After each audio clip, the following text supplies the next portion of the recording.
Hey folks, welcome to another edition of Israel Explained. Today we're going to be talking about the case before the ICJ regarding allegations that Israel is committing genocide in Gaza. So just a little bit of background. The ICJ is a very venerable international court established in 1945 as a successor to the PCIJ, which was the legal organ of the League of Nations, and it replaced it as the main legal organ of the United Nations. People often confuse it with the ICC, the International Criminal Court, which is also in Hague, but is a much more modern institution and can prosecute individuals when the ICJ cannot. So they're very different institutions. Um, so nothing that the ICJ rules is enforceable. Generally speaking, countries are supposed to abide by those rulings, but it does matter, A, because it's an important institution that every country in the world pretty much recognizes, and B, because they can forward their decisions to the United Nations Security Council, which can, if it wants to, have um, rulings or resolutions that are enforceable, including sanctions and even military force. So, what they're being asked to rule on is whether Israel is committing genocide or not, according to the International Genocide Convention, which Israel is signatory to, and an important signatory to because of its history, obviously. So, genocide, according to the convention, is when a country causes killing or seriously bodily harm or mental harm to members of the group, is deliberately inflicting on the group conditions of life calculated to bring about its physical destruction in whole or in part, imposes measures intended to prevent births within the group, and is forcibly transferring children of the group to another group. It doesn't have to have every single one of those factors, but it should have several of those factors in in um, in those cases. Now, ICJ hearings are usually very dry and don't attract that much attention, unlike the ICC ones where there's an individual that's being indicted, so they get a little bit more attention. The ICJ doesn't. But this one, which started today with South Africa presenting its case, attracted a lot of journalists and onlookers and demonstrators. Uh, People who work at the ICJ say that they've never seen such a circus in a place that is usually very kind of dry and boring. So today, South Africa made its opening statement, and Israel tomorrow will give its reply. Um, the South Africans made some very far-fetched claims in their opening presentation, as expected. The most far-fetched was probably when it said that Israel is conducting reproductive violence against Palestinian women and children that qualifies as genocide, saying that by bombing women and children, what they were doing was intended to prevent births within a group, which we can see is tailor-made to meet that standard of what genocide is according to the convention, but it's really reaching in this case. But one thing that's buttressed its case is its attempt to show intent, a genocidal intent by quoting Israeli officials, and several of those quotes, like ones by Minister of Heritage Eliyahu, who talked about using nukes against Gaza and said that there are no innocent civilians there, or um, Gallant comparing them to animals, Netanyahu talking about them as Amalek, which is the people who had to be destroyed in the Bible. All those were brought by South Africa, whether fairly or unfairly, as demonstrations of Israeli intent to genocide. And of course, without that, all you have is actions that can be deemed part of a military operation. So that plays an important part in, and that will continue to be used as evidence throughout the case, which is a good reason for Israeli ministers to shut up about saying anything that could be interpreted, especially since we know that, at least in most cases, they absolutely don't mean it and are just talking to their base. Um, so, what's going to happen now? Well, you've probably heard this before, but it's good to clarify. There's two phases here. First is a preliminary phase. In that preliminary phase, the ICJ decides if it wants to look at this case at all, and it decides if it wants to issue any temporary orders. Only then will it start working, if it accepts competency over the case, will it start working towards um, a judgment. That judgment will take several years, but the temporary orders may be issued as soon as in 2 weeks. Things could happen. The ICJ could dismiss the case. That seems very unlikely. The ICJ could issue an order to end the war, which is something that Israel really doesn't want, and continue the proceedings, or it can continue the proceedings without issuing an order. Now, it seems very unlikely that the ICJ either rejects the case completely or continues with the case without issuing any orders. By far, the most likely is that it continues the case while issuing orders. But that doesn't mean the order will be anything as extreme as that Israel needs to stop the entire military operation. Well, that's certainly possible. They could do all kinds of other things. They could say that Israel should let in more humanitarian aid. It should allow residents to return to northern Gaza. It should allow international organizations in. It could also issue orders that Israel should not commit genocide and that it should follow humanitarian law more closely. All of these things are things that Israel could live with, and in many cases are things that Israel is already planning to do, maybe in the future, maybe right now. Obviously, I'm talking about humanitarian aid and all that. Israel is not, as a matter of policy, violating international law, and it's certainly not committing genocide.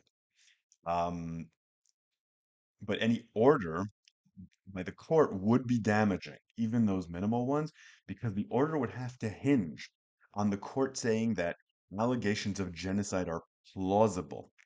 And that's a very low evidentiary standard, far lower than finding someone guilty, is saying that they're plausible. And that gives some ammunition to Israel's fiercest critics to say, well, the ICJ found that it's plausible that Israel is committing genocide. And that makes those accusations more weighty, even if we believe that those accusations are not well founded. So it's a reputational thing.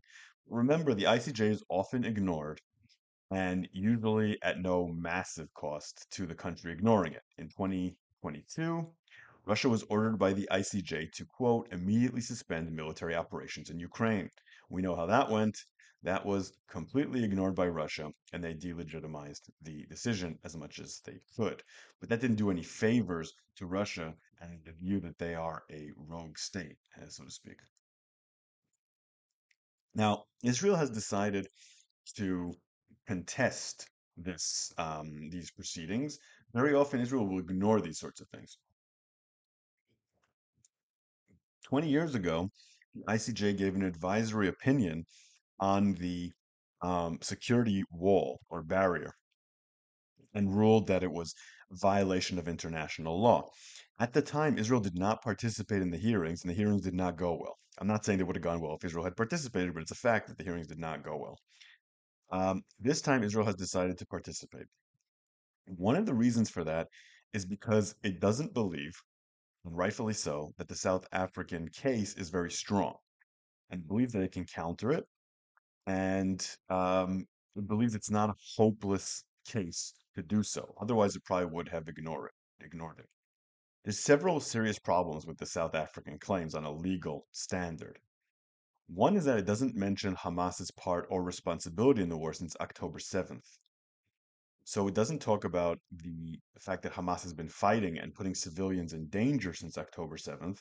That is something that South Africa probably would have done well from their perspective to address and at least to show why that's not a material issue rather than ignoring it altogether. Another problem is that a lot of their claims are about proportionality and the nuances of humanitarian law, saying that Israel isn't taking enough care not to kill civilians. And there's a better case to be made for that than genocide, but it's not the same thing. What they're claiming is that Israel is responsible for genocide, not for minor or normal violations of humanitarian law, which just about every country does during war. Therefore, focusing too much on those things that are irrelevant might undermine their case as well. And that's a weakness that Israel wants to take care of, to use to its advantage. South Africa also talks a lot about how Israel is bombing infrastructure in Gaza, like hospitals, mosques, schools, etc., but does not mention the very well documented practice that Hamas has of using those facilities as a terror base. And that's another serious weakness in their case that Israel hopes to exploit. Uh, Another issue, if Israel is trying to commit genocide, why did it evacuate so many Palestinian civilians? Why did it put so much effort into it? Well documented effort. If Israel was trying to commit genocide, it would be trying to kill, not evacuate. That, of course, leaves Israel open to charges of ethnic cleansing in the future, especially if it doesn't allow Palestinian civilians to go back into their homes. But ethnic cleansing is not genocide. And if Israel allows the Palestinians to return, it's also not, and it should, it's also not ethnic cleansing. So that's why Israel's made a choice, and it's a wise one to engage with this. And it didn't really have much of a leg to stand on in not recognizing this. Israel's a signatory of the Genocide Convention, recognizes the ICJ, and has been a member throughout its existence. But Israel at least hopes that it can unravel it.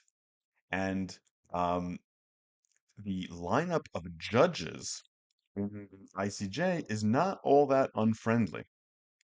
So there's 15 judges in the court, and each one comes from a different nation. The head justice is American, which is very good for the Israeli case. The friendly nations there are, and I'm using very broad strokes to define friendly: Slovakia, France, United States, Germany, Australia, and Belgium. Countries that are kind of in the middle are countries that are currently pretty non-friendly are China, Russia, Morocco, Somalia, Lebanon, and Brazil. So the court is kind of split. And when I say friendly, I don't mean that they're necessarily rah, rah, rah pro-Israel. What I mean is that they would be opening to hearing the Israeli case, and the Israeli case is stronger than the South African case. I believe I can say that without being not objective on the just the purely factual plane. My former professor from Hebrew University and mentor Ruby Sable said, quote, if the ICJ proceedings were strictly legal, it wouldn't be possible to say this is genocide. But since there is a block of anti-Israel judges, we should be worried. But I would add that there is some hope that China and Russia won't be too gung-ho about saying that Israel's committing full-on genocide, because they're often accused of committing genocide with far more grounds, especially in the case of China and what they're doing to the Uyghurs, and may not want the precedent of relatively minor military infractions of humanitarian law being interpreted as genocide.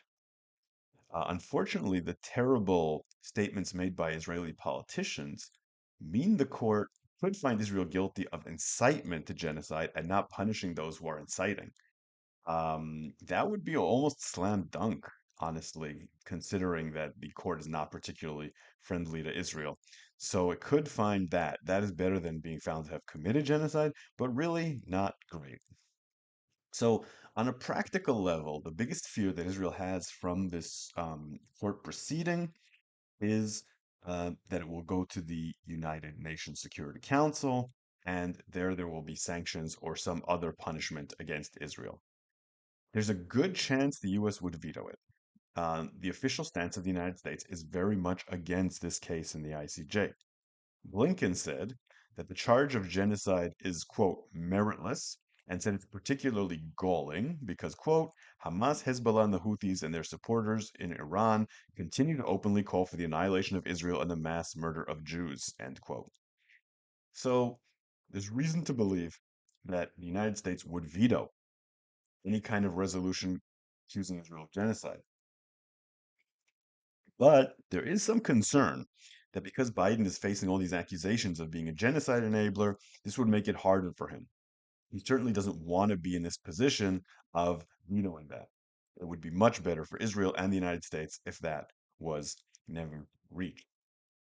And the fact that Israel is being accused of genocide will probably be told that it's plausible that it's committing genocide and maybe even found guilty of genocide will be a drain on Israel's diplomatic standing, one like we probably haven't seen before. This will be the number one talking point for every enemy of Israel for many, many years to come. Therefore, it's a battle that it's important that Israel win and not one that Israel can just abandon. The ICJ is such a venerable, long-standing institution with no real record of scandals or corruption. It's going to be very hard to just delegitimize what they say and call them all a bunch of anti-Semites. Certainly, a lot of Israeli supporters will do that, and maybe it's true, but I don't know how much standing that's going to have in the global court of opinion. Okay, so let's get to some questions, and I have a couple of doozies today. Bimaya, close friend of the show, asked, "Are you willing to share your ideas for a deal that you think could be acceptable to both sides, I'm assuming Israel and the Palestinians, while pacifying the diplomatic needs from countries not involved directly in the conflict?" The answer to that is no, mostly because I don't really have um, a idea that would be acceptable to both sides right now. Obviously, any sustainable, lasting deal would have to be based on a two-state solution, and would have to involve a reconciliation of the deep issues standing between the communities, like the status of refugees, status of Jerusalem. Right now, we're very far from anything like that happening. What we need to focus on right now is both sides learning to recognize each other, acknowledge each other's pain, acknowledge each other's needs, acknowledge each other's existence, and move towards a two-state solution. Any attempt right now to talk about the exact contours of a agreement is just asking for people to jump on you as a gotcha on both sides. We need to work towards more trust before we can even talk about anything like that. Sunny LaBouffe continues these doozy questions. He asks, "Put it to us straight, Shael. Are we fucked?"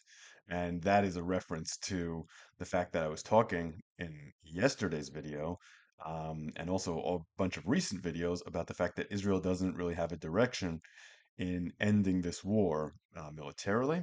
And for a day after, and the outside world is enforcing on Israel all sorts of decisions and um, resolutions that are not good for its interests? And the answer to that is no, no, we're absolutely not fucked as long as Israel starts taking the initiative.